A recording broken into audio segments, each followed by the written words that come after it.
मुंबई में प्रदूषण का स्तर अगर बढ़ रहा है तो इसे काबू में करने का उपाय क्या है? क्या निर्माण कार्यों पर रोक लगाना चाहिए या मेट्रो के काम को बंद कर देना चाहिए? शायद नहीं, लेकिन कुछ तो करना ही होगा। आखिर कौन से कदम उठाए जाने की तैयारी है, ये देखिए इस रिपोर्ट के जरिए।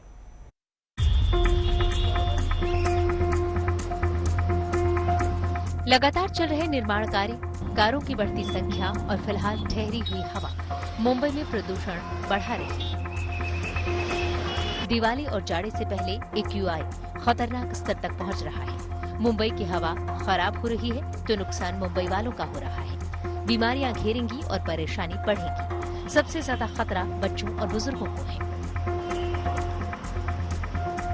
कफ के पेशेंट, खांसी के पेशेंट, वायरल इन्फेक्शन के पेशेंट काफ़ी मात्रा में बढ़ गए। प्लस इसके अलावा मरीजों की काफ़ी बार ये शिकायत भी रहती है कि हर 10 दिन में हमको खांसी वापस हो रही है। अगर एयर पोल्यूशन वाली चीज़ों को या ये इससे जो होने वाले इन्फेक्शन है उनको अगर टाइमली ट्रीट नहीं करते हैं तो डेफिनेटली ARDS में जाने के चांसेस होते हैं। एक्यूट रेस्पिरेटरी डिस्ट्रेस सिंड्रोम जिसे बोलते हैं, उस टाइप के पेशेंट भी हमारे पास में एडमिट करने पड़े हमको बीच में। वायरल निमोनिया बढ़ सकता है, बैक्टीरियल निमोनिया, सुपरहेटेड बैक्टीरियल इन्फेक्शन बढ़ सकता है, जो बढ़ने के चांसेस है और हुए भी है। सो टाइमली ट्रीटमेंट इनका बहुत ज़रूरी है। थोड़ा सा लेट होता है तो प्रॉब्लम होने लगता है, पेशेंट ICU में भी जाने के चांसेस रहते हैं। लेकिन सवाल ये है कि प्रदूषण को काबू में करने का ठोस उपाय क्या हो। प्रदूषण को लेकर मुंबई में वक्त वक्त पर कई गाइडलाइंस जारी किए गए हैं, लेकिन उनका पालन नहीं होता है। पोल्यूशन को लेकर कई सारी गाइडलाइंस बनाई गई है, लेकिन जमीन पर कोई भी गाइडलाइंस को फॉलो नहीं किया जाता।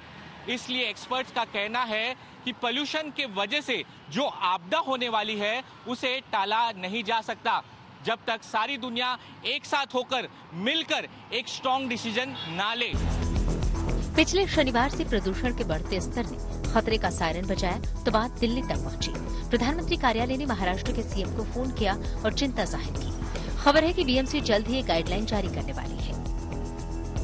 मुंबई में लगातार एयर क्वालिटी जो है वो खराब होती जा रही है और इसका कॉग्निजेंस कहीं ना कहीं प्राइम मिनिस्टर्स ऑफिस ने लिया है, जिन्होंने महाराष्ट्र के मुख्यमंत्री को कॉल किया और अपना जो कंसर्न है वो इस पूरे मैटर पर बयान किया, जिसके बाद BMC एक डिटेल्ड गाइडलाइंस के साथ आने वाली है। कुछ ही दिनों में ये गाइडलाइंस इशू की जाएगी, जिस गाइडलाइंस पर सबसे ज्यादा जो असर होगा वो कंस्ट्रक्शन साइट्स पर होगा। कंस्ट्रक्शन साइट्स पर शीट्स लगानी पड़ेगी ताकि डस्ट जो है वो बाहर की तरफ ना जाए। उसके साथ ही साथ जो भी ट्रांसपोर्टेशन व्हीकल होती है उसको पूरी तरह से क्लीन किया जाए। इसकी एक तरह से जो आप कह सकते हैं कॉग्निजेंस वो लिया जाएगा। गाइडलाइंस तो कई बार जारी किए गए हैं, इस बार भी जारी होंगे तो अलग क्या होगा? इस बार अलग होगा गाइडलाइंस में तय किए गए नियमों के पालन की व्यवस्था। इसके लिए खास स्क्वाड बनाए जा रहे हैं। BMC सिर्फ गाइडलाइंस पर ही नहीं रुकने वाली है, तो स्क्वाड्स जो है अपॉइंट किए जाएंगे। वो स्क्वाड्स का काम होगा कि इन सारी चीजों को इम्प्लीमेंट किया जा रहा है, इस बात का ख्याल रखा जाए और नहीं तो स्टॉप वर्क नोटिस दिया जाए। सिर्फ प्राइवेट कंस्ट्रक्शन साइट्स ही नहीं तो मुंबई में मेट्रो का काम हो, अलग अलग फ्लाईओवर्स का गवर्नमेंट का काम हो, ये सारी चीजें मिलाकर कुल 6000 कंस्ट्रक्शन के काम इस वक्त शहर में हो रहे हैं। उससे आप अंदाजा लगा सकते हैं कि मुंबई में रिफाइनरी भी है, केमिकल फैक्ट्रीज भी है और इन सभी को जब मिलाए तो एयर क्वालिटीज कुछ एरिया में कई ज्यादा खराब होती दिख रही है।